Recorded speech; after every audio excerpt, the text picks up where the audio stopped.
Decision education.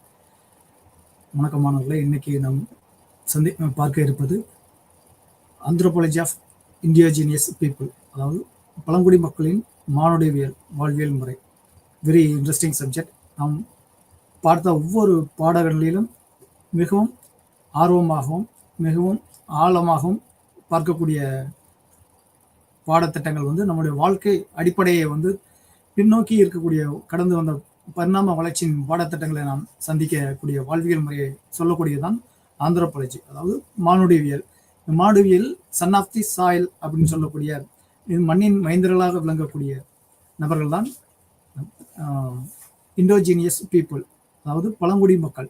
இந்த பழங்குடி மக்கள் என்பது நம்மளுடைய முன்னால் வாழ்ந்த மூதாதையர்கள் என்று அடிப்படையாக நாம் ஆழ்ந்த நம்பிக்கையில் கொண்டு நாம் பார்க்கும்போது மிகவும் ஆத்மாத்மாக உள்ளார்ந்த ஒரு வாழ்வியல் தொடர்பை நாம் உணர்வு ரீதியாக நாம் உணர முடியும். இந்த பாடத்திட்டங்களில் நம் கல்விக்காக மட்டும் இல்லாமல் ஒரு ஆய்வு ஆராய்ச்சிக்காக படிக்கக்கூடிய ஒரு உணர்வை நாம் இந்த பாடத்திட்டங்கள் படிக்கும் போதும் நம்ம இயற்கை வாழ்வியலை நோக்கி நம்முடைய பழங்கால தத்துவங்களை நோக்கியும் வாழ்வியல் சித்தாந்தங்களை நோக்கியும் நமக்கு நகர்த்தும் என்பதை சிறிதும் ஐயமில்லை. அந்த வகையில் நாம் இன்று பார்க்க இருப்பது ஆந்த்ரோபாலஜி ஆஃப் இண்டோஜினியஸ் பீப்புள், அதாவது பழங்குடி மக்களின் மானுடவியல். இந்த பழங்குடி மக்களின் மானுடவியலில் நாம் பார்க்க இருப்பது யூனிட் 1ல் கான்செப்ட், மீனிங் அண்ட் டெஃபினிஷன், அதாவது பழங்குடி மக்களினுடைய வாழ்க்கையின் விளக்கம் மற்றும் வரையறை. அடுத்து பழங்குடி மக்களினுடைய விளக்கங்களின் வகைப்பாடு. அடுத்து பழங்குடி மக்களின் சர்வதேச அமைப்பு மற்றும் பழங்குடி மக்களினுடைய கருத்து, உரிமை மற்றும் சர்வதேச சட்டம். இவ்வாறான பழங்குடி மக்கள் சார்ந்து இருக்கக்கூடிய, அதாவது முன்னாடியே சொன்னது போல சன் ஆஃப் தி சாயில், அதாவது மண்ணின் மைந்தர்களாக வாழக்கூடிய அடிப்படை இயற்கையோடு ஒன்றி வாழும் மக்களின் வாழ்வாதாரங்கள், வாழ்க்கை முறைகள், அவங்களுக்கு உண்டான பரிணாம வளர்ச்சிக்கு தேவையான வாழ்க்கை சுதந்திரத்துக்கு தேவையான வளர்ந்த நாடுகளும் வளரும் நாடுகளும் வளர்ந்து கொண்டிருக்கும் நாடுகளும் ஒவ்வொரு நாட்டுக்கு உண்டான சட்டங்களும் அவங்களுடைய உரிமைகளை எவ்வாறு நாம் பாதுகாக்க வேண்டும், அவங்களுக்கு உண்டான வாழ்க்கை பொருளாதார அரசியல் மேம்பாட்டுக்குண்டான முன்னேற்றத்துக்கு உண்டான வழிவகையை உலக நாடுகள் எவ்வாறு எவ்வகையான சட்டத்திட்டங்களை வகுத்து அவர்களுக்கும் அவருடைய சுதந்திரத்துக்கும் என்றும் உறுதுணையாக எவ்வாறு கட்டமைத்துள்ளது என்பதை நாம் இவ்வாறான பாடத்திட்டங்களில் உள்ள அடிப்படை விளக்கங்களோடு நாம் பார்க்க இருக்கிறோம். அதாவது உலக அளவில் பழங்குடி மக்கள் எவ்வளவு வாழ்கிறார்கள் என்றால் 370, அதாவது 370 மில்லியன் மக்கள் உலகளவில் சன் ஆஃப் தி சாயில், அதாவது மண்ணின் மைந்தர்களாக வாழ்க்கை அந்தந்த ஜியாகிரபிக்கல் லொக்கேஷன், அதாவது புவியியல் அமைப்புக்கு தகுந்த மாதிரி உணவு, உடை, இருப்பிடத்துக்கு தகுந்த மாதிரி அந்த மண்ணினுடைய வளங்களை பாதுகாத்து அங்கே இருக்கக்கூடிய இயற்கை வளங்களோடு ஒன்றி தன்னுடைய வாழ்வியல் அமைப்பை கட்டமைச்சு கொள்கிறார்கள். அவங்களுக்குன்னு வெவ்வேறான தொழிற்சாலைகள், வேறு மாடர்ன் டெக்னாலஜியை பயன்படுத்தக்கூடிய சூழல் இல்லாமல் அங்கே இருக்கக்கூடிய இயற்கை சார்ந்த வாழ்வியல் விலங்குகள், பறவைகள், உயிரினங்களோடு ஒன்றி வாழும் வாழ்க்கை முறையை அவங்க முன்னோடியாக திகழக்கூடிய முன்னோர்களுடைய வாழ்க்கை தத்துவங்களை உள்ளார்ந்து அவங்களுடைய கலாச்சார பரிணாம மாற்றங்களை நேசித்து வாழும் மக்களாக இவர்கள் உள்ளார்கள். இவ்வாறான மக்கள் மொத்தம் 370 மில்லியன் மக்கள் உலக அளவில், ஒட்டுமொத்த உலக மனித சமுதாயத்தில் 370 மில்லியன் மக்கள் வாழ்கிறார்கள். இவர்கள் 90 நாடுகளில் வெவ்வேறு வகையான இடங்களில் பிரிந்து வாழ்கிறார்கள். அதாவது முன்னாடி ஆதாம் ஏவாள் தோற்றம் என்றெல்லாம் நம்முடைய சயின்ஸ் சொல்லுகிறது, அதாவது அறிவியல் பரிணாம வளர்ச்சி சொல்லுகிறது. அடுத்து பெருவெடிப்பில் இருந்து உயிரினங்கள் தோன்றியது என்றெல்லாம் சொல்லுகிறது. இவ்வாறான தோற்றங்களுக்கு பின்னாடி, அதாவது சிந்தித்து 6வது அறிவாக செயல்படும் மனித இனம் எவ்வாறான இன்றும் பழங்கால இயற்கையை நேசித்து ஆழமாக புரிந்து அதனுடைய வாழ்வியல் விழுமியங்களை இன்னும் உள்வாங்கி வாழும் மக்கள் 370 மில்லியன் மக்கள் இன்றும் வாழ்ந்து கொண்டிருக்கிறார்கள் என்று யுனைடெட் நேஷன் ஃபோரம் இதை விளக்குகிறது. இவ்வாறாகியான மக்களுடைய வாழ்க்கை வந்து எதை டிபெண்ட் பண்ணி இருக்கு அப்படின்னா, அவங்களுடைய மக்களுக்கு உலக முன்னோடியாக திகழக்கூடிய அனைத்து வளர்ச்சியடைந்த நாடுகளும் மனித உரிமைகளும் அவர்களுக்கென்று சட்டங்கள் எவ்வாறு இயற்றப்பட்டிருக்கு, அவர்கள் எவ்வாறான நுணுக்கங்களும் வாழ்வியல் நிலைகளை கொண்டுள்ளனர் என்றதை நாம் பார்க்கலாம். அவர்களுக்கு ஃபர்ஸ்ட் டெஃபினேஷன் ஆஃப் இண்டோஜீனியஸ் என்ற வார்த்தை லட்டின் வேர்டு. இந்த லட்டின் வேர்டு வந்து ஆரிஜின் ஆஃப் த பீப்புள், அதாவது மக்களுடைய தோற்றம், சன் ஆஃப் தி சாயில், அதாவது அந்த மக்கள் தான் அடிப்படை, அந்த மண்ணின் மைந்தர்கள் அப்படின்ற கட்டமைப்பை வந்து இந்த இண்டோஜீனியஸ் அந்த நேட்டிவ் சன், அதாவது அந்த மண்ணிற்கு சொந்தக்காரர் என்பதை வந்து ஆழமாக விளக்கிறது. இந்த லத்தீன் வேர்ட் இண்டோ ஜீனியஸ் என்ற பழங்குடி மக்கள் அப்படின்னு நாம் சொல்லக்கூடியது பல்வேறு இடங்களுக்கு தகுந்த மாதிரியான அவர்கள் பெயர்களை வழங்கியுள்ளார்கள். அந்த மண்ணின் அடையாளமாகவும் அவங்களுடைய பிஹேவியர், அதாவது பழக்க வழக்கங்களுக்கு தகுந்த மாதிரியான பெயர்களும், அவங்களுடைய உணவு கலாச்சார வாழ்வியலுக்கு தகுந்த மாதிரியான பெயர்களையும் அவர்களுக்கு அவர்களே வைத்துக்கொண்ட பெயர்களும் தனி. மற்றபடி வளர்ந்த சமுதாயம் அவங்களுடைய தோற்றங்களையும் அவங்களுடைய பழக்க வழக்கங்களையும் பார்த்து புரிந்து அவர்களுக்கு இட்ட பெயர்களும் தனி.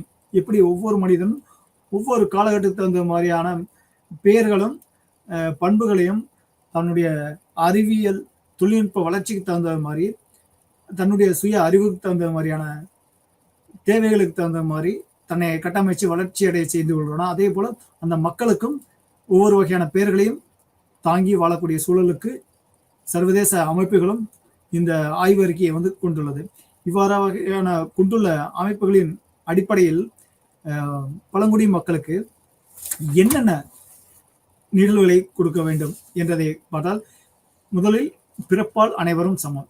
எஸ், ஒவ்வொரு உயிரினமும் தாய் தன்மையினுடைய தொடர்பில் இருந்துதான் பிறக்கிறது. அவ்வாறு தொடர்பு என்பது மனித இனமும் அதற்கு விதிவிலக்கல்ல.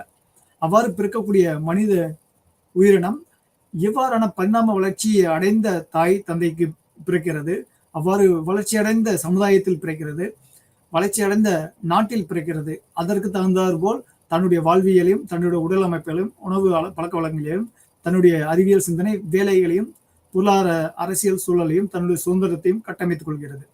இவ்வாறான கட்டமைப்பு இல்லாத மக்கள் சுதந்திரமாக வாழ வேண்டும்.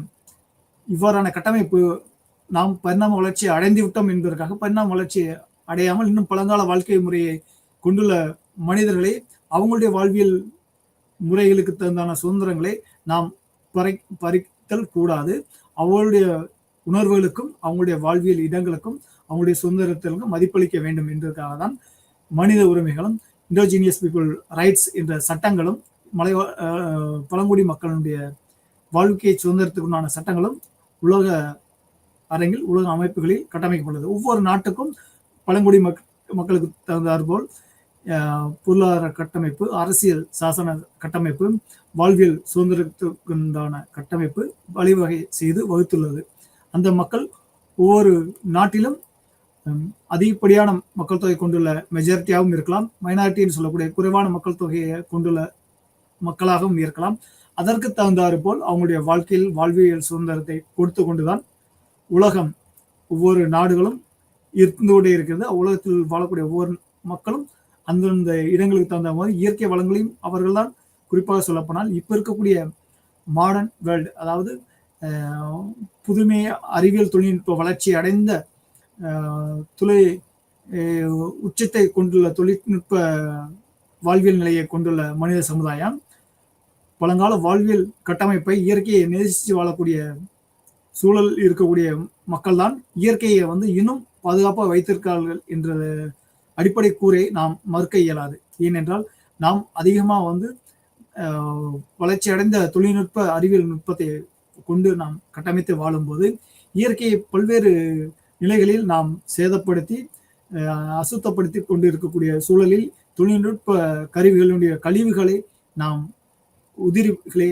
உதிர்க்க கொண்ட சூழலாக இருக்கிறது. ஒவ்வொரு தனி மனிதனும் வளர்ச்சியடைந்த சமுதாயத்தில் மேம்பட்ட தொழில்நுட்பத்தை பயன்படுத்தக்கூடிய ஒவ்வொரு மனிதனும் இன்றைய காலகட்டங்களில் ஒவ்வொரு நாளுமே வந்து ஏதாவது ஒரு பயன்பாட்டில் இயற்கை வளங்களை இயற்கை தன்மையை வந்து சேதப்படுத்தக்கூடிய சூழலில் பயன்படுத்தக்கூடிய தொழில்நுட்பங்களை கையாளக்கூடிய நிகழ்வு இன்றைய காலங்களில் ஒவ்வொரு நாளும் நிகழ்ந்து கொண்டே தான் இருக்குது. ஒவ்வொரு தனி மனிதனும் ஒவ்வொரு நாளுமே கழிவுகளை, தொழில்நுட்ப கழிவுகளை பூமியில் விட்டு செல்கிறான். இயற்கை வளங்களை வந்து சேதப்படுத்தக்கூடிய சூழலில் வந்து இருக்கிறான். ஒவ்வொரு தனி மனிதனுடைய அறிவியல் தொழில்நுட்ப தேவைக்காக இயற்கை வளங்களை சுரண்டக்கூடிய சூழலும் இருக்கிறது. ஆனால் இவற்றில் முற்றிலும் முரண்பாட்ட வாழ்வியல் முறையாக பழங்கால மக்கள் என்று சொல்லக்கூடிய பழங்குடி மக்கள், ஆதிவாசி என்று சொல்லக்கூடியது, ட்ரைபல் என்று சொல்லக்கூடிய பழங்குடி மக்கள், அவங்களுக்கு பல்வேறு நாகா, வடுகா, தோடாஸ் என்று சொல்லக்கூடிய தமிழ்நாட்டில் வாழக்கூடிய பல்வேறு மலைவாழ் மக்கள், அதாவது மலையை அண்டி இயற்கை வளங்களுடைய வாழ்வியல், அதாவது மனித சமுதாயம் எப்பொழுதும் நாகரிகம் தோன்றிய அமைப்பு எல்லாமே நதிக்கரை நாகரிகம் என்றுதான் சொல்வார்கள். அதாவது நீர்நிலைகளை இதுதான் நதி ஓடுகின்ற அருவி நீர்நிலை. ஏன்னா ஒவ்வொரு உயிரினமும் நீர்நிலையை அண்டிதான் பரிணாம வளர்ச்சி அடையும். நீர்நிலை ஏன் நீர்நிலை அண்டி? நீர்நிலையில் தான் உயிரினங்களுக்கு தேவையான ஒவ்வொரு உணவுகளும் கிடைக்கக்கூடிய சூழ்நிலையை வந்து உருவாகுது. அதாவது மழை பெய்தால்தான் இயற்கையில் இருக்கக்கூடிய விவசாய மழை போன்ற அனைத்து உயிரினங்களுக்கும் தேவையான உணவுகள் உற்பத்தியை வந்து பெருக்கக்கூடிய சூழ்நிலைக்கு இயற்கையாக மழை பொழியக்கூடிய மழை வளம் இருக்கும். மழை வளம் மலை பிரதேசங்களில் பெய்யும் பொழுது அது நீர் ஊற்றாகவும் ஓடைகளாகவும் ஆறுகளாகவும் ஏரிகளாகவும் ஓடக்கூடிய சூழல் இருக்கிறது.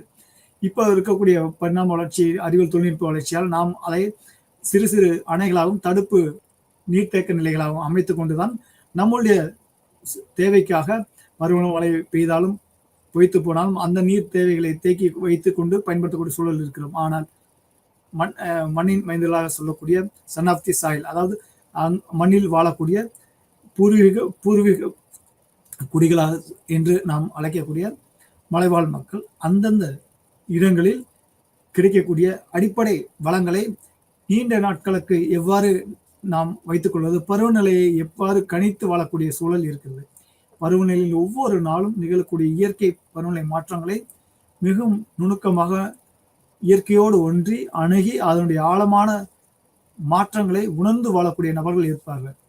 மண்ணில் எவ்வாறான சேதங்களையும் ஏற்படுத்தாமல் சுற்றி கிடைக்கக்கூடிய இயற்கை வளங்களை, இயற்கை சார்ந்த வளங்களுடன் ஒன்றியவும் அவளை பயன்படுத்தி இயற்கை எவ்வாறு சேதம் ஏற்படாமல் மரம், இலை, காய், பூ, செடி, கனி, அங்கு இருக்கக்கூடிய விலங்கினங்கள் போன்றவற்றை மட்டுமே பயன்படுத்தி உணவுகளாகவும் ஆடைகளாகவும் வாழ்வியல் முறைகளாகவும் அவங்களுக்கு தேவையான உபாதைகளுக்கு மருந்துகளாகவும் மூலிகைகளையும் பயன்படுத்தி தேன், கிழங்கு, திணை போன்ற உணவுப் பொருட்களையும் உண்டு ஆரோக்கியமாகவும் வாழ்ந்து இன்றளவும் அவங்களுடைய தேவைகளை உணவு, உழைப்பு, உறக்கம், ஓய்வு, மனித உற்பத்தி, வாழ்வியல், மகிழ்ச்சி, சுதந்திரம் போன்ற காரணங்களை மட்டுமே வைத்து வாழ்கிறார்கள்.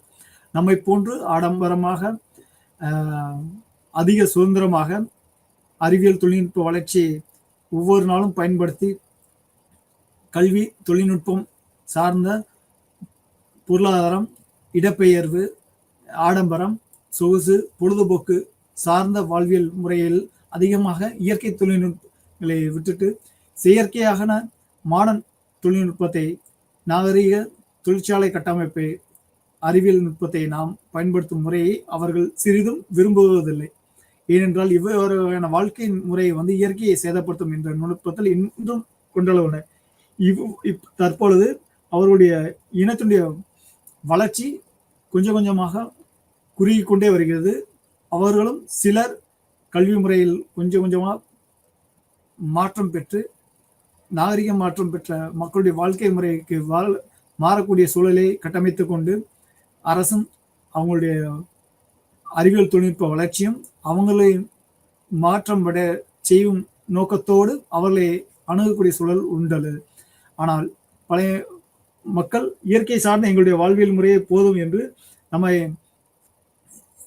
அவாய்ட் செய்து, அதாவது நம்மை பொருட்படுத்தாமல் அவர்களுக்குண்டான வாழ்க்கை சட்டத்திட்டங்கள் மட்டுமே உண்டு. அவங்களுக்குண்டே திருமணம், கலாச்சாரம், சடங்குகளை கொண்டு வாழும் முறையும் உண்டு.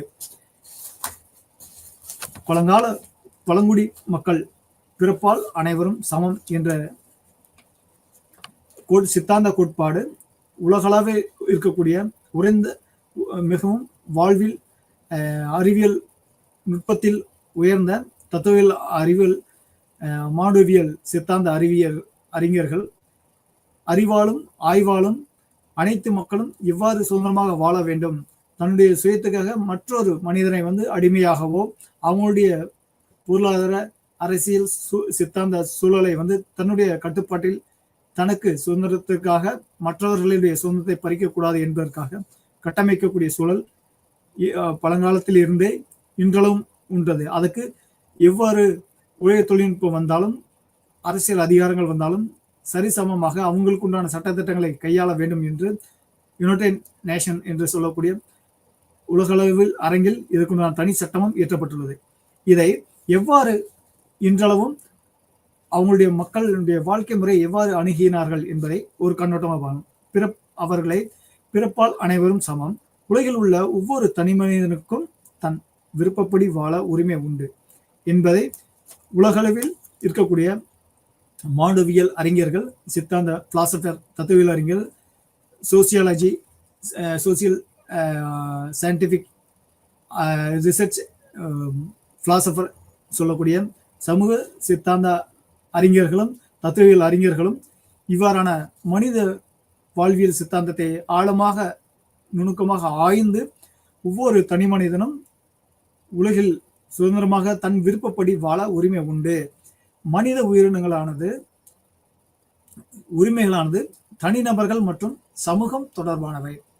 ஆம், ஒவ்வொரு தனி மனிதனும் சுதந்திரமான வாழ்வை முறைகளை அனுபவிக்க இவ்வுலகில் அடிப்படையாக உரிமைகள் உண்டு. மனித உரிமைகளானது தனிநபர்கள் மற்றும் சமூகம் தொடர்பானவை.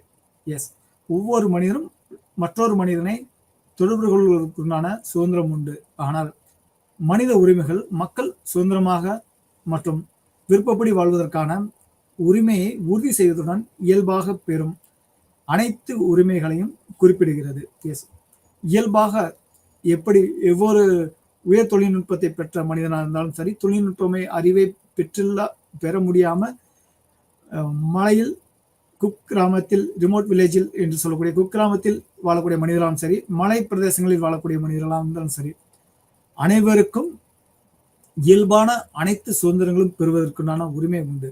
நான் உயர் தொழில்நுட்பத்தை கொண்டுள்ளேன், அதனால் நீ தொழில்நுட்ப அறிவை பெறவில்லை என்று நீ என்னுடைய தொழில்நுட்ப அறிவுக்குண்டான அறியாமையில் இருக்கிறதால் நீ எனக்கு அடிமை என்றோ உனக்கு இது பயன்படுத்துவதற்கு உரிமை இல்லை என்றோ மறுப்பதற்கு யாருக்கும் அவ்வாறு வகையான அரசியல் சாசன சட்டமோ அல்லது மனித உரிமைகள் சட்டமோ அவங்களுக்கு அந்த அதிகாரங்கள் கொடுக்கப்படவில்லை. ஒவ்வொரு தனிமனும் முழு சுதந்திரமும் இயல்பான பெறக்கூடிய அனைத்து சுதந்திரங்களும் தன் விருப்பப்படி வாழும் உரிமை உண்டு. மக்களின் சம உரிமைகளை ஒவ்வொரு நாடும் உறுதி செய்கிறது. எஸ், ஒவ்வொரு தனி மனிதனும் சம உரிமையோடு வாழும் வாழ்க்கை முறையை ஒவ்வொரு நாடும் உறுதி செய்துள்ளது. மனித உரிமைகள் என்பதை இனம், அதாவது மனித இனம், பாலினம், ஆண் பெண் என்று சொல்லக்கூடிய ஜெண்டர், தேசிய இனம் நேஷன் என்று சொல்லக்கூடிய அந்த நாட்டுக்குண்டான குடிமக்கள், இனக்குழுக்கள், அதாவது இவர்கள் கேஸ்டா இருக்கலாம், ரிலீஜியனா இருக்கலாம், ரேஷா இருக்கலாம், அதாவது மொழி ரீதியாவோ அல்லது நிற ரீதியாவோ குழுக்களாக வாழும் மக்கள், சமய வேறுபாடின்றி அனைத்து மக்களும் இயல்பான உரிமைகள் பெறுவதற்குண்டான உரிமைகள் உண்டு. மனித உரிமைகளில் அடிமைத்தனம் மற்றும் சித்திரவதையிலிருந்து சுதந்திரமான விடுபட்டு கருத்து மற்றும் நியாயமான விசாரணை ஆய்வுகளை மேற்கொண்டு வாழ்வதற்கான உரிமை, வேலை மற்றும் கல்வி உரிமை ஆகியவை அடங்கும். இவற்றில் அடிப்படை மற்றும் சுதந்திரங்களை தொகுப்பானது ஐரோப்பாவில் மற்றும் அமெரிக்க நாடுகளில் வேரூன்றியது. இவற்றில் எழுதப்பட்ட உரிமை ஆவணங்களின் முன்னோடியாக மகா சாசனம், அதாவது தி மேக்னா கார்ட்டா என்று சொல்லக்கூடிய 1215 இங்கிலாந்தில் மக்களுக்கு புதிய உரிமைகள் வழங்கப்படும் அரசியல் சாசன திட்டத்தை தி பெட்டிஷன் ஆஃப் ரைட்ஸ் என்று 1628 இங்கிலாந்து மக்கள் உரிமைகளுக்கு முதலாக இயற்றப்பட்டது. இவர்களான பழங்குடி மக்களின் அடிப்படை வாழ்வியல், அதாவது ட்ரைபல் மலைவாழ் மக்கள் சொல்லக்கூடிய சன் ஆஃப் தி சாயில்னு சொல்லக்கூடிய நேஷன் நேட்டிவ் பீப்புள்னு சொல்லக்கூடிய மக்களின் அடிப்படை வாழ்வியலை என்றும் அதனுடைய முழு உரிமைகளோடு வாழ்வதற்குண்டான அடிப்படை கட்டமைப்பை வந்து உலக இயற்கை பயன்பாட்டில் அனைவரும் வாழ்வதற்குண்டான சமமான உரிமைகளை பரிணாம வளர்ச்சி அடைந்த சமுதாயமாக விளங்கும் மனித சமுதாயம் இன்றளவும் அதனுடைய விழுமியங்களை அழித்து விடாமல் அனைத்தும் சமமாக வாழும் வாழ்க்கை நிறையை சட்ட ரீதியாகவும் அரசியல் சாசனத்தில் மேற்கொண்டு கட்டமைத்துள்ளது. இவ்வாறு கட்டமைக்கும் வாழ்க்கை முறை வந்து எப்பொழுதும் அந்தந்த மக்களினுடைய வாழ்வியல் முறைக்கு எவ்வாறு தோற்றமோ கட்டமைப்பை கொண்டுள்ளது அப்படின்னா, பொதுவான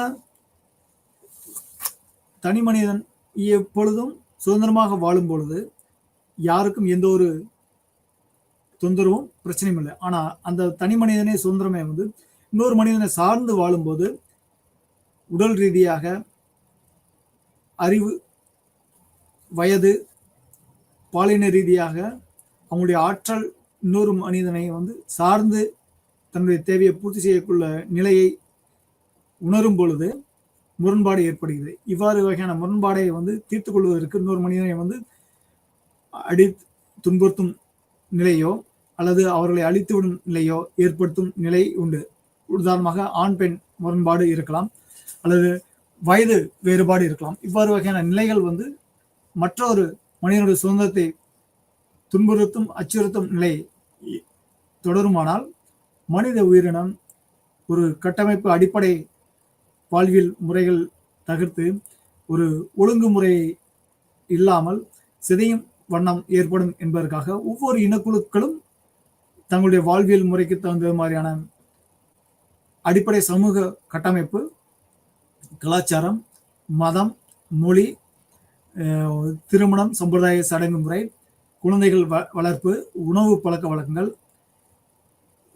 வாழும் வீடு, பயன்படுத்தும் உணவு பொருள் பழக்க வழக்கங்கள் அனைத்தும் ஒவ்வொரு இனக்குழுக்களுக்கு ஒரு தனி அடையாளமாக விளங்குகிறது. ஏனென்றால் அவர்கள் அப்பகுதியில் கிடைக்கும் இயற்கை வளங்கள் ஒவ்வொரு பருவநிலை மாற்றங்களிலும் ஏற்படும் மாற்றங்களை உணர்ந்து அப்பகுதியில் வாழும் வாழ்க்கை முறையை நிலையான அந்த பகுதியிலே நீடித்து வாழும் வாழ்க்கை முறையை கொண்டுள்ளனர். சிலர் இடம்பெயரும், அதாவது மைக்ரேஷன் என்று சொல்லக்கூடிய இடம் விட்டு இடம் நகர்ந்து பருவநிலை மாற்றங்களுக்கு தகுந்த மாதிரி இடம் விட்டு இடம்பெயரும் வாழ்க்கை முறையை முன்னொரு காலத்தில் கொண்டுள்ளனர்.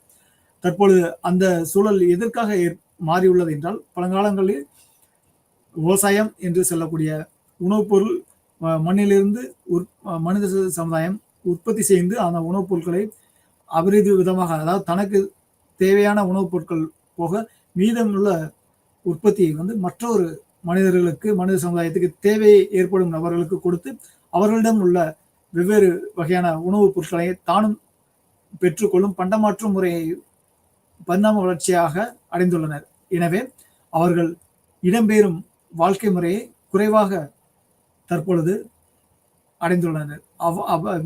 தற்பொழுது வாழும் சூழலே நீண்ட காலமாக வாழும் வாழ்க்கை முறையை அவர்கள் அடைந்துள்ளனர். அதற்கு முன்பாக நாடோடிகளாக வேட்டையாடும் சமுதாயம், அதாவது ஹண்டர் கேதரிங், அதாவது உணவுப் பொருட்களை வேட்டையாடி சமைத்து உண்ணும் பழக்க வழக்கங்களும், இயற்கையில் கிடைக்கும் உணவுப் பொருட்கள் தீர்ந்துவிடும், அதாவது மலை பகுதியில் கிடைக்கக்கூடிய பழங்கள், விலங்குகளை வேட்டையாடி உணவை உட்கொள்ளும் போது சில வறட்சியான காலங்கள், பருவநிலை மாற்றங்கள் ஏற்படும் போது அப்பகுதியில் உணவு கிடைக்காத விட்டால் அருகில் இடம்பெயர்ந்து உணவு கிடைக்கும் இடங்களில் தன்னுடைய அடிப்படை வாழ்வியல் முறைக்கு தகுந்தாற்போல் அப்பகுதியில் வாழும் சூழ்நிலையை பழங்காலங்களில் கொண்டுள்ளனர். தற்பொழுது இருக்கும் இடங்களிலே வந்து தன்னுடைய உணவுப் பொருட்களை அனைத்து பருவநிலை மாற்றங்களிலும் கிடைக்கும் உணவுப் பொருட்களை கிடைக்கக்கூடிய சூழ்நிலையும் உருவாக்கி வாழும் வாழ்க்கை முறையை பழங்குடி மக்கள் என்று சொல்லக்கூடிய மலைவாழ் மக்கள், பழங்குடி மக்கள் எப்பொழுதும் இவ்வாறான வாழ்க்கை முறையை கட்டமைத்துள்ளனர். அவ்வாறான சூழலில் இருந்து பரிணாம வளர்ச்சி என்று சொன்னால் இயற்கை தொழில்நுட்பம் சார்ந்து அல்லாமல் செயற்கை தொழில்நுட்பமும் அறிவியல் வளர்ச்சியும் நாம் பெற்ற நாகரிக என்று சொல்லக்கூடிய தொழிற்சாலை கட்டமைப்பு, அறிவியல் தொழில்நுட்பம், சயின்ஸ் அண்ட் டெக்னாலஜின்னு சொல்லக்கூடியது, இப்போ இருக்க பயன்படுத்துவ கணினி பயன்பாடு, சொல்லக்கூடிய ஆய்வு அறிக்கை தொழில்நுட்ப உச்சங்கள், இவ்வாறான வாழ்வியல் முறை மனிதனை வந்து ஒவ்வொரு நாளும் தன்னுடைய தேவையை வந்து வெகு விரைவாக ஒரு இடத்தில் இன்னொரு இடத்திற்கு செல்லக்கூடிய போக்குவரத்து வாகனங்களாக இருக்கட்டும், அடுத்து கையாடு ஒரு மனிதன் 100 மனிதன் தொடர்பு கொள்ளும் கைபேசி சாதனங்களாக இருக்கட்டும், அல்லது கணினி பயன்பாடாக இருக்கட்டும், தன்னுடைய தகவல்களை தன்னுடைய வாழ்க்கை முறையினுடைய மொழி, தன்னுடைய கல்வி அறிவு தொழில்நுட்பத்தை கணினி வாயிலாக மற்ற பிரதேசங்களில் இருக்கக்கூடிய மக்களை இப்போ இருக்கக்கூடிய மின்னஞ்சல் மூலம் தொடர்பு கொள்ளும் தொழில்நுட்ப வசதியும் கைபேசி மூலம் பயன்படுத்தும் தொழில்நுட்ப வசதியும் கொண்டு நாம் நாகரிகம் வளர்ச்சி அடைந்துட்டோம் என்று உச்சத்தில் மார்பு தட்டிக் கொள்கிறோம். இருந்த போதிலும் ஆரோக்கியம் என்று சொல்லக்கூடிய மனித இனத்தினுடைய அடித்தளமாக விளங்கும் வித்தான அடிப்படை சொத்துக்களாக நாம் சொல்லக்கூடிய உடல் கட்டமைப்பு, ஆரோக்கியம், அடுத்த தலைமுறையை ஆரோக்கியமான இயற்கை சார்ந்த வாழ்க்கை, நோய் இல்லாத ஆரோக்கிய மனிதர்களை உற்பத்தி செய்யும் நிலையில் நாம் இன்று 90 விழுக்காடு மாற்றங்களை பெற்றுள்ளோம். அதனால் நாம் இயற்கை சார்ந்த வாழ்வியங்களில் 90 விழுக்காடு மாற்றம் அடைந்து விட்டோம் என்பதை உலக ஆய்வு அறிக்கை வந்து சொல்கிறது. WHO என்று சொல்லக்கூடிய வேர்ல்ட் ஹெல்த் ஆர்கனைசேஷன் வந்து இவ்வாறான மனித சமுதாயம் வளர்ச்சி என்ற உச்சத்தை அடைந்தாலும் வாழ்வில் வாழக்கூடிய உணவுப் பொருட்கள், இயற்கையினுடைய தொடர்பு அனைத்தும் கொஞ்சம் கொஞ்சமாக விடைபெற்று செயற்கையினுடைய தொழில்நுட்ப கட்டமைப்புக்குள் மனிதன் வந்துவிட்டான். அந்த அவ்வாறான வரக்கூடிய சூழலில் அதிகமாக ஆரோக்கியத்தை இழந்து விட்டான். மனித சமுதாயத்தினுடைய உடல் கட்டமைப்பு, அவனுடைய வாழ்வியல் ஆயுட்காலங்கள் குறைந்து கொண்டே இருக்கிறது என்றதை ஆய்வறிக்கை விளக்குகிறது. இவ்வாறான ஆய்வறிக்கையினுடைய விளக்கங்கள் சன் ஆஃப் தி சாயில் என்று சொல்லக்கூடிய பழங்குடி மக்கள், ட்ரைபல் மலைவாழ் மக்களுடைய, அதாவது இண்டோஜினியஸ் பீப்புள் உடைய ஆயுட்காலம் வந்து நாகரிகம் வளர்ச்சி அடைந்த பரிணாம வளர்ச்சி அடைந்த நம்முடைய மக்களுடைய ஆயுட்காலத்தை விட அதிகமாகவே இருக்கிறது. ஏனென்றால் அவர்கள் கைபேசி பழக்க வழக்கங்கள் அதிகமாக பயன்படுத்துவதே இல்லை. கணினி சேவை அனைத்தும் தொழில்நுட்ப உணவுப் பொருட்கள் அனைத்தும் இயற்கை சார்ந்த உணவுப் பொருட்களாகவும் இயற்கையினுடைய அனைத்து ஆற்றலையும் முழுமையாக ஒன்று ஆரோக்கியத்தை பெற்று அவர்கள் தன்னுடைய உடல் செல்களாக இருக்கட்டும், உடல் கட்டமைப்பாக இருக்கட்டும், அடுத்த சந்ததியினருக்கு ஆரோக்கிய வாழ்வியல் கலைகளை கற்றுக் கொடுக்கும் முறையையும் அவருடைய ஆயுட்காலத்தை நீடித்துக் கொண்டிருக்கிறது.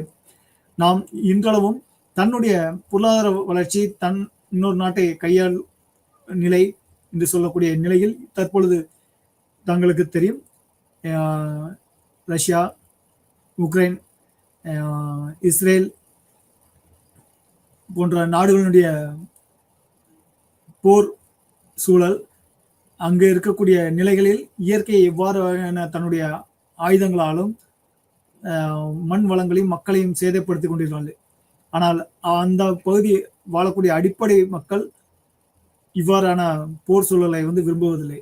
ஆனால் அரசியல் தொழில்நுட்ப வளர்ச்சி அந்த நாட்டினுடைய இடங்களையும் வளங்களையும் கையகப்படுத்தும் என்று சொல்லக்கூடியது, தன்னுடைய மதங்களையோ தன்னுடைய மொழிகளையோ தன்னுடைய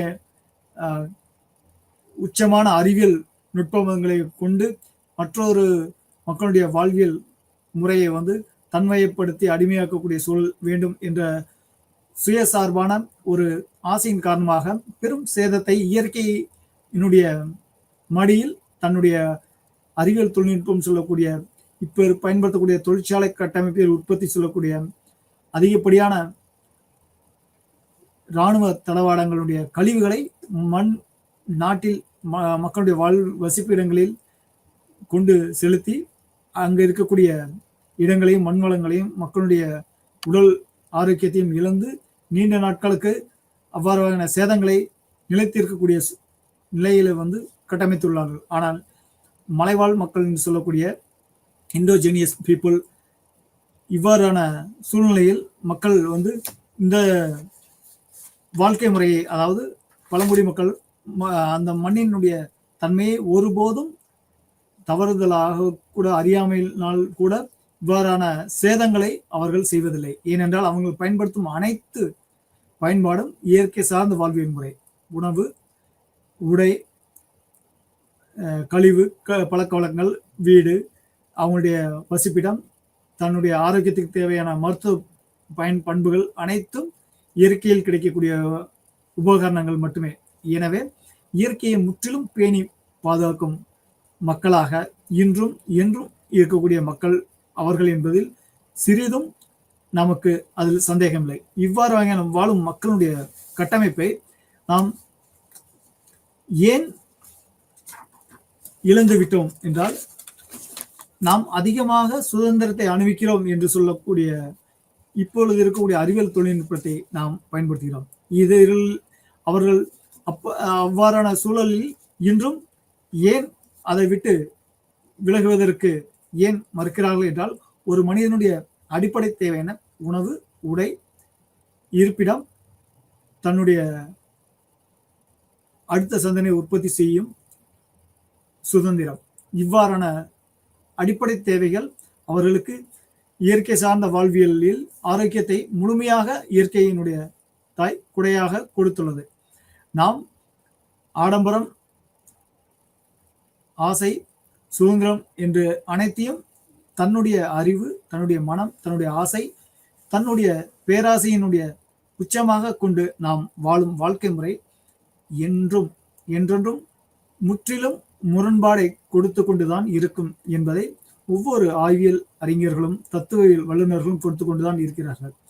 இருந்த போதிலும் இராணுவ கட்டமைப்பிற்காக, அதாவது தன்னுடைய நாட்டினுடைய பாதுகாப்பை உறுதி செய்ய வேண்டும் என்பதற்காக அணு ஆயுதங்களை உற்பத்தி செய்யக்கூடிய நாடு வளர்ச்சியடைந்த நாடு என்று ஒரு பார்வையும், அந்த அணு ஆயுதத்தை பயன்படுத்தும் போது அந்த மண் தன்னுடைய உயிர்த்தன்மையை இழக்கும் என்றதை தெரிந்தும், அப்பகுதியில் மனிதர்கள் உயிரினங்களும் வாழ, புல் பூண்டு செடி கூட வாழ முடியாத சூழல் ஏற்படும் என்று தெரிந்தும், தன்னுடைய எதிர்கால பாதுகாப்பை உறுதி செய்வதற்காக தவிர்க்க முடியாத ஒரு இராணுவ கட்டமைப்பைக்கான அணு ஆயுத உற்பத்தியை ஒவ்வொரு வளர்ந்த நாடுகளும் வளரும் நாடுகளும் கட்டமைத்துள்ளது.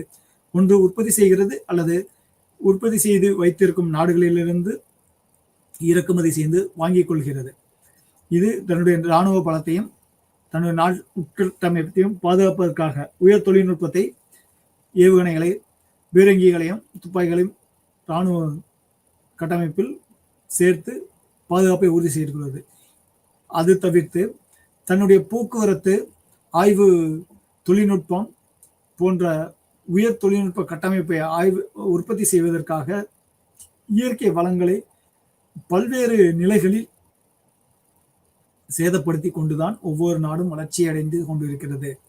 குறிப்பாக அடிப்படை தேவைக்காக, உணவுப் பொருட்களுக்காக கெமிக்கல், அதாவது உயர்ந்த ரசாயன உரங்களை பயன்படுத்தி அதிகப்படியான மண் வளங்களை, இயற்கை வளங்களை சேதப்படுத்தி உற்பத்தி செய்யும் உணவுப் பொருட்களை மனிதர்கள் விரும்பியோ விரும்பாமலோ உணவாக உட்கொண்டு அதிக உபாதைகளை கொண்டுள்ளனர். அது மட்டும் இல்லாமல் அந்த உபாதைகளுக்கு தேவையான மருத்துவ கழிவுகளையும் மீண்டும் மண்ணிலே செலுத்தி, மனித உடல்களையும் செலுத்தி சேதப்படுத்தி கொண்டிருக்கக்கூடிய சூழல் நாம் பயன்படுத்தி கொண்டிருக்கிறோம். இவ்வாறான வாழ்க்கை முறையை நாம் அனுபவிக்கும் பொழுது உடல், கை, கால் வலி, ஆயுட்காலம் குறைப்பு, அடுத்த சந்தையின் ஆரோக்கியத்தில் கேள்விக்குறி போன்றவையை நாம் கொண்டுள்ள போதிலும், நம்முடைய வாழ்க்கை ஆரோக்கியத்திற்கு அவர்களுடைய பயன்படுத்தக்கூடிய உணவுப் பொருட்கள், மலையாள மக்களுடைய இடங்களில் விளையக்கூடிய மூலிகை பொருட்களை சார்ந்து பல ஆய்வு நிறுவனங்களும் சரி, பல மருத்துவ அறிஞர்களும் சரி, அவங்களுடைய தேவைகளை சார்ந்து அதை ஆய்வு கட்டமைப்புக்குள் கொண்டு வந்து அவங்களுடைய மூலிகைகளையும் ரசாயனங்களையும் மருத்துவத்துக்காக, நோய்க்காக கொடுக்கக்கூடிய சூழல் இன்றமும் அதிகமாக உள்ளது. அதனுடைய மதிப்பு, பொருளாதாரம் வெகு அதிகமாக விலைக்கு விற்று அவர்கள் லாபம் ஈட்டிக் கொண்டிருந்தாலும், அந்த மலைவாழ் மக்களுக்கு கிடைக்கக்கூடிய அடிப்படை பொருளாதாரம் மிக குறைவாக கொடுக்கும் நிலை உள்ளது. ஏனென்றால் இப்ப வளர்ந்த சமுதாயம், முன்னேறிய சமுதாயத்தினுடைய பொருளாதார நிலை எவ்வளவு அந்த மூலிகை உணவுப் பொருட்களுக்கு உண்டான நிலை, அதனுடைய மதிப்பு என்று தெரியாத அறியாத வண்ணத்தில் இருப்பதால் அவர்களை ஏமாற்றும் சூழலில் தான் வளர்ச்சியடைந்த சமுதாயம் உள்ளது. மறுப்பதற்கில்லை. படிக்காத மக்கள் இயற்கை வளங்களை சேதப்படுத்தியதை விட படித்து கற்றுணர்ந்த அறிவியல் தொழில்நுட்ப வல்லுநர்களும் ஆய்வாளர்களுமே இயற்கையை அதிகமாக சேதப்படுத்தினார்கள் என்ற ஒரு மறுக்க முடியாத ஒரு உண்மையை நாம் ஏற்றுக்கொண்டேதான் ஆக வேண்டும். ஏனென்றால் இன்னும் நாம் படித்த மக்கள் இன்னும் படித்துக் கொண்டுதான், கற்றுக்கொண்டுதான், அறிவியல் தொழில்நுட்பத்தை பயன்படுத்திக் கொண்டுதான் இருக்கப் போகிறோம். அதுவும் மறுப்பதற்கில்லை. அதனுடைய கழிவுகளும் இயற்கையை சேதப்படுத்திக் கொண்டேதான் இருக்கிறது. ஆனால் நாம் இயற்கை வளங்களை பாதுகாக்கும் மக்களை நாம் நேசித்து அவருடைய வாழ்க்கை முறையினுடைய தேவையும் சுதந்திரத்தையும் அவங்களுடைய வாழ்க்கை முறையையும் பாதுகாக்குவதற்கு நாம் பல முன்னெடுப்புகளை நாமும் நம்முடைய பங்களிப்பையும் கொடுக்க வேண்டும் என்பதை சிறிதும் மறுப்பதற்கில்லை. ஒவ்வொரு தொழில்நுட்பத்தை பயன்படுத்த ஒவ்வொரு தனி மனிதனும் அவங்களுடைய பங்களிப்பாக ஒவ்வொரு மக்கள் அருகில் உள்ள மலைவாழ் மக்களுடைய சமூக பொருளாதாரங்களுக்கு பெரும் உதவியாக, உறுதுணையாக வாழ்வதற்கு நாம் இருக்க வேண்டும். அவர்களுடைய வாழ்வியலங்களுக்கு நம்முடைய உறுதுணையும் கண்டிப்பாக கொடுக்க வேண்டும் என்பது நம்முடைய மாற்று கருத்தில்லை. இவ்வாறான மக்களுடைய வாழ்க்கை முறையில் நாம் பழங்குடி மக்களுடைய வாழ்க்கை முறை, உணவு, உடல், உறைவிடம், அவங்களுடைய அரசியல் பொருளாதார நிலைகள் எவ்வாறு இருக்கும் என்றால், நம்ம போன்று எழுத்துப்பூர்வமான சட்டத்திட்டங்கள் இருப்பதில்லை. அவங்களுக்கொன்று மலையில் ஒரு குறுகிய வட்டத்திற்குள் எல்லைகள் உண்டு. இந்த எல்லைப்பகுதியில் வாழக்கூடிய இனக்குழுக்கள் அந்த எல்லைப்பகுதிக்குள்ளே தங்களை கட்டமைத்துக் கொள்ளார்கள். அவங்களுக்கு உண்டான மொழிகளும் உண்டு. அவ்வாறான மொழிகள் பிற மொழி பேசும் மலைவாழ் மக்களுக்கும் தொடர்பு இல்லை. அதேபோல் பறவைகளுடைய உணர்வுகளையும் அவர்கள் புரிந்து கொள்வார்கள், விலங்கினங்களுடைய புரிந்து கொள்வார்கள். இயற்கை சீற்றங்களின் பேரிடர்களுடைய நிலையம் புரிந்து கொண்டு தன்னை தற்காத்துக் கொள்ளும் வாழ்க்கை முறையை கட்டமைத்துக் கொள்வார்கள். இயற்கையில் இருக்கக்கூடிய உபாதைகளுடைய நோய் நிலைகளிலிருந்து தன்னை தற்காத்துக் கொள்ளும் நிலையையும் அவர்கள் பாதுகாத்துக் கொள்வார். இவ்வாறான வாழும் மக்கள் தான் நாம் தமிழ்நாட்டில் தோடார்ஸ், நாகாஸ் சொல்லக்கூடிய, இன்னும் ட்ரைபல் என்று சொல்லக்கூடிய மலைவாழ் மக்கள் பல்வேறு பெயர்களில் அந்தந்த ஒவ்வொரு மாநிலத்திலும் மலைவாழ் மக்கள் வாழ்ந்திருக்கிறார்கள். ஒரு மாநிலத்திலும் உள்ள மலை பகுதியில் அதிகப்படியான மக்கள் முன்னொரு காலத்தில் வாழ்ந்தவர்கள் தற்பொழுது இறங்கி அருகில் உள்ள கிராமங்களில் கொஞ்சம் கொஞ்சமாக இறங்கி இடம்பெயரும் சூழல் உள்ளது. ஏனென்றால் அதிகமாக வறட்சியான நிலை ஏற்படுவது ஒரு பக்கம் இருந்தாலும் அரசு தன்னுடைய கட்டமைப்புக்குள் அனைத்து மலைகளையும் கொண்டுள்ளது. அதை அப்பகுதியில் மத்திய அரசு மலைகளுடைய வளங்களை தன்னுடைய கட்டுப்பாட்டில் கொண்டு மலை பகுதியில் வாழும் உயிரினங்களை எண்ணிக்கையை கணக்கெடுத்து மலைப்பகுதியில் வாழும் மக்களின் அனைத்தையும் எடுத்து இயற்கையில் வளங்களை இவ்வாறாதான் பயன்படுத்த வேண்டும் என்ற சட்டத்திட்டங்கள் மேலும் மேலும் அவர்களுடைய வாழ்க்கை சுதந்திரத்தை கொஞ்சம் கொஞ்சமாக குறைக்கும், இயற்கை பயன்பாட்டும் நிலையை குறைக்கும் நிலைதான் ஒவ்வொரு அரசும் முற்படுகிறது. இவ்வாறான சூழல் அவங்களுடைய சுதந்திரமும் அவங்களுடைய அடிப்படை வாழ்க்கையினுடைய தேவைகளை வளர்ச்சியடை செய்யும் நிலையும் குறுகி கொண்டே செல்கிறது. இவ்வாறான அரசினுடைய கட்டுப்பாடு அவர்களை அவங்களுடைய வாழ்க்கை முறையை சுதந்திரமாக வாழும் நிலையிலிருந்து அவங்களுடைய கிராமப்புறங்களில் கீழே இறங்கி வாழும் நிலையை உருவாக்கியுள்ளது. எப்படி என்றால், ஒவ்வொரு நாட்டில் வாழும் மலைவாழ் மக்களுடைய எண்ணிக்கையை அரசு கணக்கிட்டுள்ளது.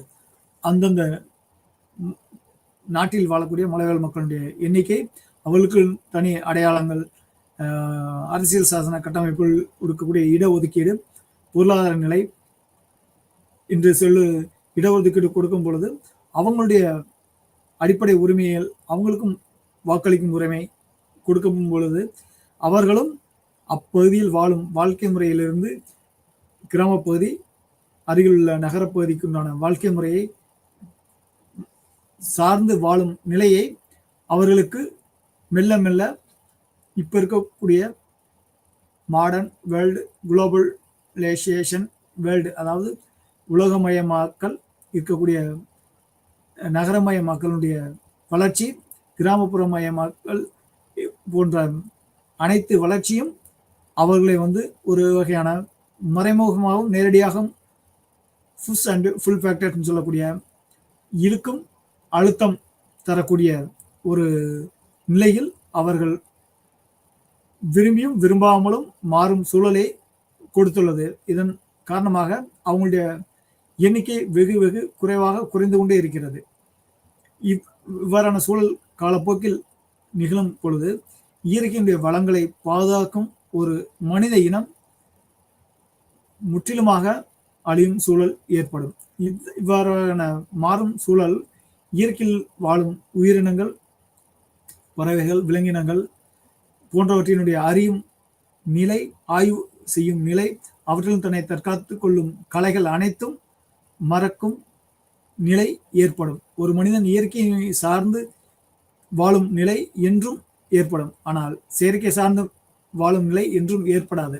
ஏனென்றால் இயற்கையினுடைய படைப்பில் இருந்துதான் அனைத்து உயிரினங்களும் தன்னுடைய தேவையை, தன்னுடைய சுதந்திரத்தை அனுபவித்துக் கொண்டுள்ளது. செயற்கையினுடைய தேவையை அனைத்தும் சார்ந்து வாழ்ந்து கொண்டிருக்கும் சமுதாயம் மனித இனம் மட்டுமே.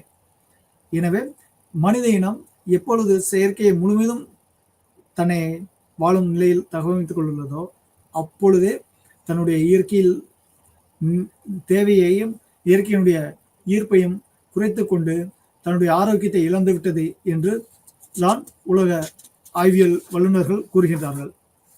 மலைவாழ் மக்களை நாம் எவ்வாறான பெயர்களில் அழைக்கிறோம் என்றால், ஒன்று ட்ரைப்ஸ் என்று சொல்லக்கூடிய ட்ரைபல் என்று சொல்லுவோம். அடுத்து நேட்டிவ்ஸ், அதாவது அவங்களுடைய சொந்த மண் மக்கள். அடுத்து ஆரிஜினல், தென் ஃபர்ஸ்ட் பீப்புள் நேஷன், ஒரு நாட்டினுடைய முதல் குடிமக்கள் அவர்கள்தான். அடுத்து அபார்ஜியன்ஸ், தென் எத்னிக் குரூப்ஸ், தென் ஆதிவாசி ஜனஜாதி என்று சொல்லக்கூடிய, அடுத்து indigenous, then original population, then hunter gathering, nomads and hill people, அதாவது மலை மக்கள், ஹண்டர் கேதர் பீப்புள் வேட்டையாடும் சமுதாயம், ஒரிஜினல் பாப்புலேஷன் அவங்கள்தான் ஒரிஜினலான அந்த மண்ணில் நாட்டில் வாழக்கூடிய மக்கள், பூர்வகுடி மக்கள் என்று சொல்லக்கூடியது, ஆதி குடி மக்கள் என்று சொல்லக்கூடிய மக்கள். இவ்வாறு வகையான பெயர்களை தாங்கி வாழக்கூடிய மக்கள் தான் இந்த மண்ணின் மக்கள். இவர்கள் ஒவ்வொரு இடங்களிலும் அந்த இடத்திற்கு தகுந்தாற்போல் வாழ்வியல் முறைகளும் பழக்க வழக்கங்களையும் கொண்டுள்ளனர். அவங்களுடைய உடல், பேசும் மொழி, அவங்களுடைய உணவு பழக்க வழக்கங்கள், உடைகள், அவங்களுடைய திருவிழாக்கள், அவங்களுடைய கொண்டாடும் உறவு முறைகள் அனைத்தும் அந்த மண்ணினுடைய சார்ந்து இருக்கும், அந்த மண்ணுடைய பழக்க வழக்கங்கள் சார்ந்து இருக்கும். அங்கே சுற்றி அருகில் இருக்கும் விலங்குகள், பறவையினங்கள், மரங்கள், மூலிகைகள் சார்ந்த ஒரு பயன்பாடு மட்டுமே அவர்களுடைய வாழ்வியல் முறைகள் இருக்கும். நாம் இன்று பயன்படுத்தும் உலகில் எந்த நாட்டில் உயர் தொழில்நுட்பத்தை உற்பத்தி செய்தாலும் இங்கிருந்தே நாம் ஒவ்வொரு தனி மனிதருக்கும் இருக்கக்கூடிய அடிப்படை உச்ச பொருளாதார வசதிக்கு தந்தார் போல் அவற்றை நாம் வாங்கிக் கொள்ளும் முறையை அவர்கள் என்றும் விரும்புவதில்லை, அவர்கள் பெற்றுக்கொள்வதும் இல்லை, அதை நேசிக்கவும் இல்லை. ஆனால் நாம் இன்றும் நம்மளுடைய வசதி தந்தார் போல் உயர் தொழில்நுட்பத்தை வாங்கிக் கொள்கிறோம். குறிப்பாக கைபேசியாக இருக்கலாம், ஆடம்பரமாக சொகுசு வாகனங்களாக இருக்கலாம், அடுத்து கணினியாக இருக்கலாம், மற்றும் நம்முடைய வீடு வசிப்பிட கட்டிடங்களாக இருக்கலாம், உயர் தொழில்நுட்ப கல்விகளாக இருக்கலாம். நாம் அடுத்து வெவ்வேறு வகையான நாடுகளுக்கு இடம்பெயரும் கல்விக்காகவும், மருத்துவத்துக்காகவும், வேலைகளுக்காகவும் இடம்பெறும். ஆனா மண்ணின் மைந்தர்கள் சொல்லக்கூடிய ஹில் பீப்புள், அதாவது மலையில் வாழும் மக்கள், ஒரிஜினல் பாப்புலேஷன், அவர்கள்தான் உண்மையான அந்த மண்ணின் மைந்தர்கள். இவர்கள் மலைவாழ் மக்கள்.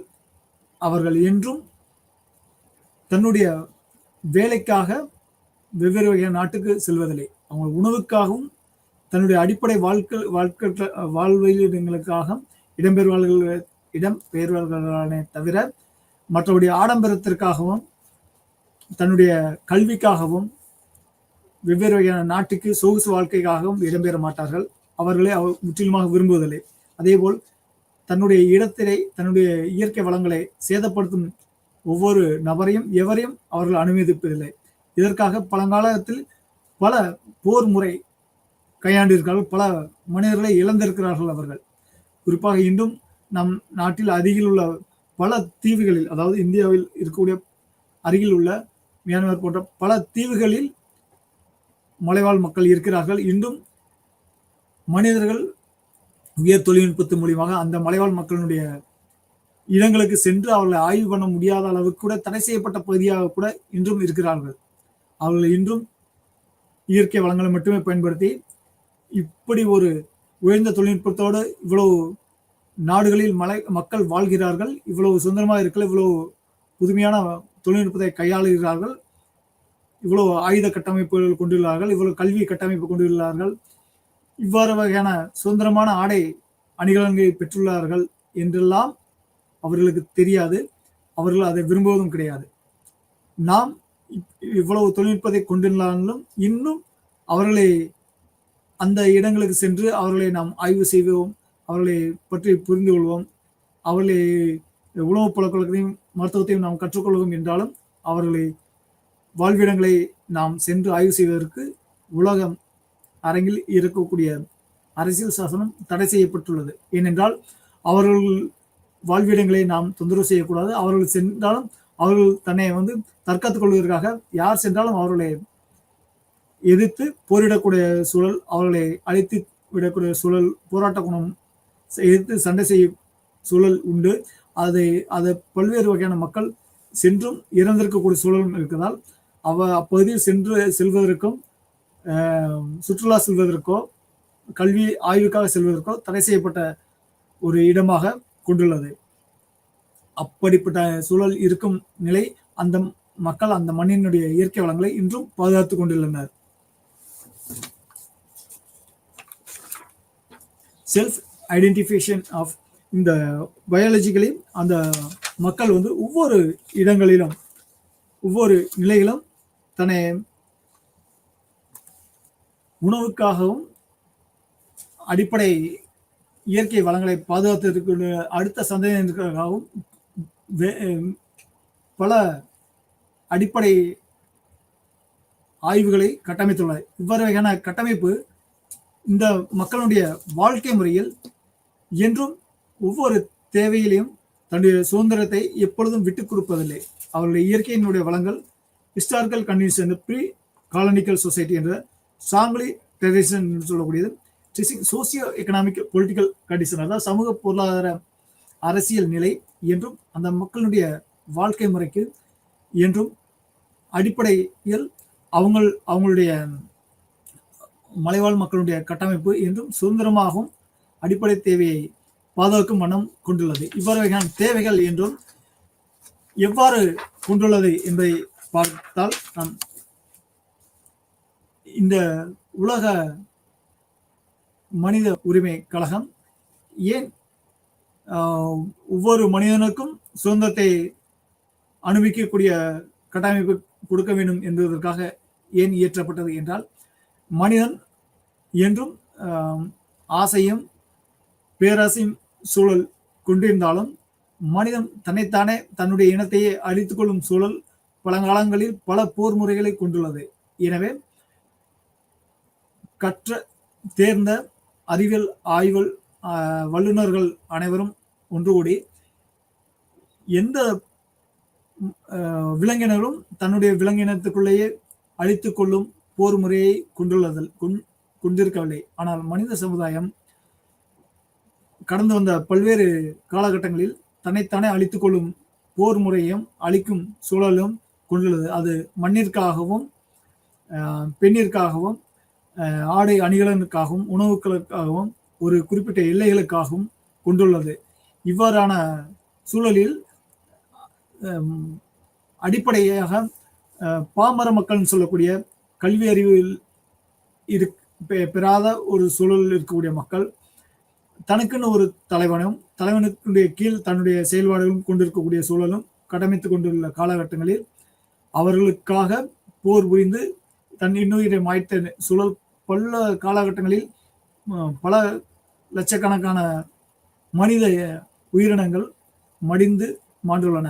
இவ்வாறான சூழலில் ஒவ்வொரு மனிதனும் இயற்கையாகவே இயற்கையினுடைய சுதந்திரத்தை எவ்வாறு அனுபவிக்க வேண்டும் என்பதற்காக ஒரு மனிதன் இன்னொரு மனிதனுடைய சுதந்திரத்தை பறிக்கக்கூடாது.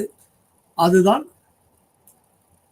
வளர்ச்சியடைந்த சமுதாயம், பரிணாம வளர்ச்சி பெற்ற சமுதாயம், ஆரோக்கியமான சமுதாயம், மனித வாழ்விடமாக இருக்க முடியும். அப்பொழுதுதான் ஒவ்வொரு நாடும் வளர்ச்சியடையும், ஒவ்வொரு தனி மனிதனும் ஆரோக்கியமாக இருப்பான், ஒவ்வொரு தனி மனிதனுடைய வாழ்வியல் முறையும் ஆரோக்கியமாக இருக்கும், அடுத்த தலைமுறையும் ஆரோக்கியமாக திகழும். எனவே மனிதன் மனிதனையே நேசிக்கும் சூழலை உருவாக்க வேண்டும், அதுக்குண்டான கட்டமைப்பை உருவாக்கணும். அதை மனித கூட்டங்கள் தங்கள் அனைவரும் ஏற்றுக்கொள்ளக்கூடிய சட்ட திட்டங்கள், அரசியல் சாசனங்கள், பொருளாதார சூழ்நிலைகள் கொண்டிருக்க வேண்டும் என்பதற்காகவே வகுக்கப்பட்ட சட்ட விதிகள் தான் உலகளவில் மனித உரிமை சட்டம், இண்டிஜினியஸ் பழங்குடி மக்களுடைய சட்டங்கள். அனைத்து மக்களுக்கும் முழு வாழ்வியல் சுதந்திரத்தையும் கொடுக்கப்பட்டு ஒரு தனி மனிதன் என்ற காலகட்டங்களுக்கும் இயற்கையான முறையில் அவனுடைய முழு சுதந்திரத்தை அனுபவிக்க முடியும். ஆனால் மற்றொரு மனிதனுடைய சுதந்திரத்தை தன்னுடைய தேவைக்காக கையாளும் பொழுது அது முரண்பாடு, சட்ட விதிகளுக்கு அப்பாற்பட்டது, முரண்பட்டது என்பதற்காக தண்டனைக்குரியது, அவளை தண்டிக்கும் உரிமை அந்த சட்டத்தில் வகுக்கப்பட்டுள்ளது. எனவே இது இவ்வாறான சூழலில்தான் இன்றளவு ஒவ்வொரு நாட்டில் வாழும் முன்பே நாம் பார்க்கக்கூடிய 370 மில்லியன் மலைவாழ் மக்கள் உலகளவில் வாழ்ந்து கொண்டே இருந்தாலும் தற்பொழுது 90 நாடுகளில் மலைவாழ் மக்கள் வாழ்ந்து கொண்டு இருக்கிறார்கள் என்ற ஆய்வறிக்கை சொல்லப்பட்ட போதிலும் அவளுடைய வாழ்க்கை முறை இன்றளவும் உயர் தொழில்நுட்பம், உயர் ஆய்வு அறிவியல் தொழில்நுட்பங்களை கொண்டுள்ள இன்றைய காலகட்டங்களிலும் நாம் மனித சமுதாயம் எவ்வாறு அவர்களை தொந்தரவு செய்யாமல் அவர்கள் அவர்களுடைய வாழ்வியல் முறையை வாழ்வதற்குண்டான சூழலை உருவாக்கியுள்ளது என்பதற்கு இவ்வாறான அடிப்படை சட்டத்திட்டங்களும் வழிவகுத்ததுதான் இன்றளவும் நாம் நம்முடைய சுதந்திரத்தில் அவர்களுடைய சுதந்திரத்தை பறிக்காமல் இருக்கிறதுக்குண்டான சூழல் இருக்கு. இருந்த போதிலும் நாம் மண் வளங்கள், மலை வளங்கள், இயற்கை நீரை நாம் விற்கக்கூடிய சூழல், காற்றை மாசுபடுத்தக்கூடிய சூழல் கொண்டுள்ளோம். இவற்றில் எவையும் தவறு செய்யாத வண்ணம் அவர்கள் வாழும் நிலையில்தான் அவர்கள் ஆரோக்கியமான வாழ்விய முறை என்பது. இன்னும் ஒவ்வொரு வகையான மலைகளிலும் ரொம்ப வளமான காஸ்ட்லியான ரெஸ்டாரண்ட்ஸ், ஹோட்டல், ஓய்வு அறைகளும் அதிகப்படியான வளங்களை பெற்றுள்ள உயர் பொருளாதார குடிகள் கட்டமைத்து இயற்கை வளங்களை ஆக்கிரமித்துக் கொண்டுதான் இருக்கிறார்கள். அதற்கும் அப்பாற்பட்டு மலைவாழ் மக்களுடைய வாழ்க்கை முறைகள் இன்றும் வாழ்ந்து கொண்டுதான் இருக்கிறது. இவை ஒவ்வொரு காலகட்டங்களையும் அவ்வாறான சூழலை அரசியல் சாசனம் வகுக்கா இருந்திருந்தால் என்றோ மலைவாழ் மக்களுடைய, அதாவது பழங்குடி மக்களுடைய பூர்வக்குடி வாழ்வியல் முறை அழிந்திருக்கும். நாம் இப்படி ஒரு மக்களுடைய இயற்கையை சார்ந்த வாழ்வியல் விளிம்புகளுடைய எச்சங்களை நாம் பார்த்திருக்க முடியாது. மனித இனங்கள் இப்பொழுது இருக்கக்கூடிய உயர் தொழில்நுட்பத்தை மேலும் கையாளும் பொழுது தற்பொழுது இருக்கக்கூடிய உலக உற்பத்தி தொழில்நுட்ப அறிவியல் தொழில்நுட்பங்களினுடைய உயர் வளர்ச்சியை மீண்டும் எதிர்காலங்களில் 3ஆம் உலகப் போர் என்று சொல்லக்கூடிய போர் முறை வரக்கூடிய சூழல் உள்ளது. அவை நாடுகளுக்குள் இடையே உள்ளக்கூடிய வளர்ச்சியையும் ஒரு நாட்டினுடைய வளங்களை கையாளும் சுய தேவைக்காகவும் வரக்கூடிய சூழல் வரலாம் என்ற நிலையில் இவ்வாறான சூழல் உள்ளது. இவை உயர் தொழில்நுட்பத்தை பெற்றுள்ள உலக நாடுகள் தன்னுடைய வளங்களினுடைய கட்டமைப்பை மற்றொரு நாட்டினுடைய வளங்களுடைய தேவைகளுக்கு தகுந்த மாதிரியான சூழலை வளர்ந்த நாடுகள் வளரும் நாடுகளுடைய வளங்களை கையாண்டு கொண்டு தன்னுடைய வளர்ச்சியை மேலும் பெருக்கிக் கொள்வது. குறிப்பாக வளர்ந்த நாடுகள் எந்தெந்த நாடுகள் அடிப்படையாக வளர்ந்து கொண்டிருக்கிறது, அடிப்படை பொருளாதாரத்தில் பின்தங்கியுள்ள நாடுகளுடைய வளங்களை சுரண்டும் நோக்கில் இருக்கிறது. இவ்வாறான சூழல் எதிர்காலங்களில் மிகப்பெரிய 3ஆம் உலகப் போர் என்று சொல்லக்கூடிய போர் யுத்திகளுக்குண்டான அடிப்படை கட்டமைப்பை வரக்கூடும் என்ற அச்சத்தை தற்பொழுது உலக அளவில் நிலவி வரும் போர் சூழலும் வளர்ச்சியும் தொழில்நுட்பத்தினுடைய உச்சமும் அறிவியல் பெரும் வளர்ச்சியும் அச்சத்தை ஏற்படுத்தும் நிலையில் இன்றும் கொண்டுள்ளது. ஆனால் இவை அனைத்தும் அறியாமல் வாழும் ஒரு மனித இனமாக மலைவாழ் மக்கள் சொல்லக்கூடிய பழங்குடி மக்கள் ஒவ்வொரு நாட்டிலும் குறிப்பாக 90 நாடுகளில் 370 மில்லியன் பீப்புள் வாழ்கிறார்கள் என்ற ஆய்வறிக்கையை உலக யுனைடெட் நேஷன் ஆய்வறிக்கை சமர்ப்பித்துள்ளது. அவர்கள் இன்றளவும் ஆரோக்கியமாக தன்னுடைய உணவுக்காகவும் உடைக்காகவும் இருப்பிடத்திற்காகவும் தன்னுடைய தேவைக்காகவும் பயன்படுத்தி கொண்டுதான் வாழ்கிறார்கள். எனவே நாமும் உயர் தொழில்நுட்பத்தினுடைய உச்சையை அடைந்த போதிலும் 3ஆம் உலகப் போர் என்று சொல்லக்கூடிய சூழல் வாழ்ந்து அதனுடைய உச்சத்தை அழித்து விட்டாலும் மீண்டும் நாம் சன் ஆஃப் தி நேஷன் சொல்லக்கூடிய மலைவாழ் மக்களுடைய வாழ்வியல் முறையை சார்ந்து நாம் வாழும் சூழலை நாம் பயன்படுத்தக்கூடிய வாழ்வியல் முறையை நோக்கி நாம் நகரும் சூழல் ஏற்படலாம் என்ற நிலையை உலகளவில் அறிவியல் வல்லுநர்கள் உணர்த்தி கொண்டுதான் இருக்கிறார்கள். ஏனென்றால் தொழில்நுட்பம் அனைத்தும் அழிந்துவிட்டாலும் இயற்கை சார்ந்த வாழ்வியல் முறையை நாம் அழிக்காமல் நேசிக்கும் வண்ணம் நாம் மீண்டும் மனித சமுதாயத்தை மீட்டெடுக்கும் சூழல் வரலாம். எனவே சன் ஆஃப் தி சாயில் சொல்லக்கூடிய ட்ரைபல் கில் பீப்புள் என்று சொல்லக்கூடிய ஒரிஜினல் பாப்புலேஷன் சொல்லக்கூடிய மலைவாழ் மண்ணின் மைந்தர்களை நாம் என்றும் பாதுகாத்து வைக்கும் சூழலில்தான் நாம் இயற்கை வளங்களையும் மனித சமுதாயத்தையும் எதிர்கால சந்ததியினருடைய ஆரோக்கியத்தையும் நாம் புரிந்து வாழ்ந்து வழிநடத்தக்கூடிய சூழல் ஏற்படலாம். இவ்வாறான சூழலுக்கு மலைவாழ் மக்களுடைய வாழ்வியல் முறையை அவருடைய வாழ்வியல் முறையை மாற்றா வண்ணம் அவருடைய வாழ்க்கை முறை சார்ந்தே அவர்களுடைய பழக்க வழக்கங்கள் உள்ள அதிகப்படியான நன்மைகளையும் இயற்கை சார்ந்த இயற்கையை மீட்டெடுக்கும் வளங்களையும் நாம் புரிந்து கொண்டு வளர்ச்சி அடைந்த சமுதாயம் அவர்களுடைய வாழ்வியலுக்கு இயற்கை சார்ந்த வாழ்க்கை முறையை கற்று வளர்ச்சி அடைந்த சமுதாயம் சொல்லி நாம் மாறுதட்டி கொண்டாலும் இயற்கையை நேசிக்கும் கற்றறியும் உணரும் தன்மையை மலைவாழ் மக்களிடம் இருந்தே நாம் கற்றுத்தேர வேண்டும். ஏனென்றால் அவர்களிடம்தான் மண்ணுடைய வளங்களை எவ்வாறு நாம் அறிந்து ஆய்வு செய்வது, பறவைகளுடைய நுணுக்கங்களையும் உணர்வுகளையும் நாம் எவ்வாறு புரிந்து கொள்வது, மரங்கள் செடிகளில் உள்ள மூலிகை தன்மையை நாம் எவ்வாறு உணர்ந்து கொள்வது, காய்கறிகள் பழங்கள் தேன் கிழங்கு வகைகள் போன்றவற்றை எவ்வாறு வகையான காலகட்டங்களில் நாம் பயன்படுத்துவது, உடல் உபாதைகளுக்கு தேவையான பருவநிலை மாற்றங்களுக்கு தேவையான உணவு பழக்க வழக்கங்களை நாம் எவ்வாறு எப்பொழுது நாம் எடுத்துக்கொள்வது, இவ்வாறான அனைத்து நிலைகளும் நாம் அவர்களின் மீதுதான் கற்றுக்கொள்ள முடியும். எனவே அந்தந்த மண்ணில் வாழும் மலைவாழ் மக்களுடைய உணவு பழக்க வழக்கங்களை அந்தந்த பகுதியில் வாழும் வளர்ச்சி அடைந்த சமுதாயம் கிராமங்களில் நகரங்களில் வாழும் மக்கள் அவங்களுடைய உணவு பழக்க வழக்கங்களில் அந்தந்த பகுதியில் வாழக்கூடிய இயற்கை வளங்களை நாம் சார்ந்து நேசிக்கும் பொழுது, இயற்கை வளங்களை பேணி பாதுகாக்கும் பொழுது அந்த பகுதியில் வாழும் மலைவாழ் மக்கள் அதாவது இண்டோஜீனியஸ் பீப்புள் என்று சொல்லக்கூடிய மானுடவியல் son of the origin original population hill people என்று சொல்லக்கூடிய மலை மக்கள் வாழ்விடங்களை நாம் என்றும் நாம் பல நேரங்களில் நாம் சென்று பார்வையிட்டு ஆய்வு செய்து அவங்களுடைய உணவு பழக்கங்களையும் நாம் கற்றுத்தேர்ந்து நம்முடைய பள்ளி குழந்தைகளுக்கும் சரி, நம்முடைய வீட்டில் உள்ள உறவினர்களுக்கும் சரி, நம்மளுடைய அறிவியல் தொழில்நுட்ப பயன்பாட்டுக்கும் சரி நாம் கற்றுத்தேர்ந்து நம்மளுடைய விவசாயங்களையும் நம்மளுடைய மரபணு மாற்றாத இயற்கை வளங்களுடைய விதைகளும் சரி பேணி பாதுகாக்கும் பொழுது ஆரோக்கியமான சமுதாயத்தை பாதுகாப்பதற்கு நாம் பழங்குடி மக்கள் என்று சொல்லக்கூடிய மக்களுடைய வாழ்வியல் முறையிலிருந்து நாம் கற்றுத்தருவோம். வணக்கம். மீண்டும் அடுத்த பாடத்திட்டங்களில் சந்திப்போம். நன்றி.